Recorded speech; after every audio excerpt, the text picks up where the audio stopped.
بسم اللہ الرحمن الرحیم۔ صحاح ستہ۔ صحاح صحیح کی جمع ہے اور ستہ کے معنی ہیں 6۔ صحاح ستہ سے مراد حدیث پاک کی 6 مشہور و معروف اور مستند کتابیں ہیں۔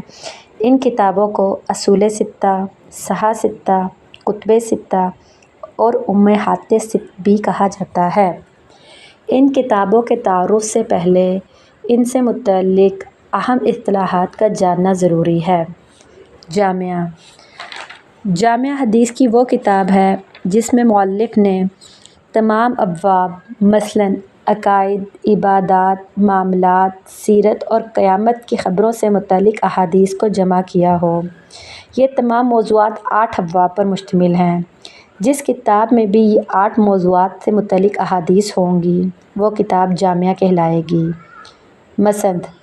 مسند حدیث کی وہ کتاب ہے جس میں ہر صحابی سے مروی احادیث کو الگ الگ جمع کیا گیا ہو۔ سنن جس کتاب میں احادیث کو فقہی ابواب کے مطابق تصنیف کیا گیا ہو وہ کتاب سنن کہلائے گی۔